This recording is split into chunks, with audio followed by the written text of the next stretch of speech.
get this mount is forming a group of people who want to get the mount as well. You run in, you go to the boss that drops the ring, you kill the boss, you run out, you exit, reset, and continue that on normal mode until everyone has the rings, and then you move on to the next dungeon.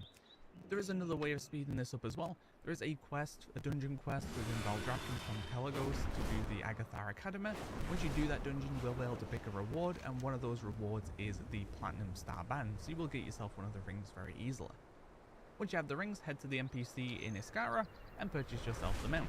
The next mount we're going to talk about will be the Stormhide Salamander, and this is relatively easy to get, but unfortunately you won't be able to get it until Season 1 of Dragonflight begins, which will be 2 weeks into the expansion, because we need the primal invasions to begin happening, and those don't happen until Season 1 begins.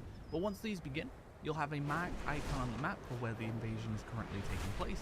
You'll head out there, there will be elite mobs, so it's going to be difficult solo, but there's going to be plenty of other players doing this content as well, I would imagine, so you can group up with those. You just basically want to kill the mobs in the area, and you'll get these elemental overflow drop from the mobs. You need 2,000 of them, but they drop very quickly, and once you have 2,000 of them, you can just go and purchase it from the NPC in Valdrakken, and you will get yourself another mount. The next mounts we're going to talk about will be the Azure Skitterfly and the Tame Skitterfly, and to get these you need Renown 25 with the Dragon Scale Expedition. Now Renown isn't like it is in Shadowlands, it's basically just a new version of Reputation. Each Renown takes 2,500 rep, so you will need a lot of Reputation for this, but it's not going to be difficult, it's just going to be time consuming, but it is something you can grind out. The way this works is as you progress the Dragon Scale Expedition, you will unlock these treasures. First of all, you'll unlock these satchels, these expedition satchels, and inside these will be a chance of these artifacts that you can hand in for 15 rep a piece. And then a little bit further into their renown as well, you'll unlock these dirt piles and these shovels. You need to purchase the shovels from the vendor for 10 resources, I believe it is, and a shovel has 5 charges, and you'll get plenty of resources back, so you want to be buying as many shovels as you can. Going around and digging up these dirt piles, you'll mainly find these in Onaran Plains. And once again, digging up these dirt piles will give you these artifacts that you can turn in for 15 rep a piece. So while it's not going to be difficult, if you don't like grind stuff, then maybe this won't be for you. But I find this kind of stuff kind of chill. You just fly around, dig up treasures, and keep doing that until you can hand in enough reputation to get what you need. Now it is also worth noting as well, on the later stages of the Renown, you will unlock these kind of banners that are on top of mountains, and each banner you click on will give you a one-time reward of 300 reputation. So once you unlock those, it's definitely worth flying around and grabbing all of those as well. Once at Renown 25, you will get one of these for free, and then you will need to purchase the other one from the vendor. There is another mount we get once we hit Renown 25 as well with the Dragon Scale Expedition, making it quite a worthwhile rep to do, is the Verdant Skitterfly. Those satchel treasures we were looting, the expedition satchels, those will now have a chance of dropping the Verdant Skitterfly from these as well. The defenders of the Ruby Light Shrine are stretched so once you're done with the rep grind, you'll have to go back out there and grind more treasures to get your hands on that third mount. The next mounts we're going to talk about will be more of a theory, but if this works how I think it will on launch when there's more players, then this will be a fairly kind of relaxing rep grind to do as well, and that will be for the yellow and brown Scouting Tux once you reach Renown 25 with the Iskara Tuskar, and also the yellow and brown Warrior Tux once you reach Renown 30 with the Iskara Tuskar. So the way this is going to work is I think you'll be able to form fishing groups that fish in the fishing spots that you unlock at Renown 4 with the Iskara Tuskar. You'll all head out there and you'll just basically begin fishing. And you'll fish up fish, you'll hand them in to get the pools replenished. And as you're fishing, you'll have a chance of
It's locked.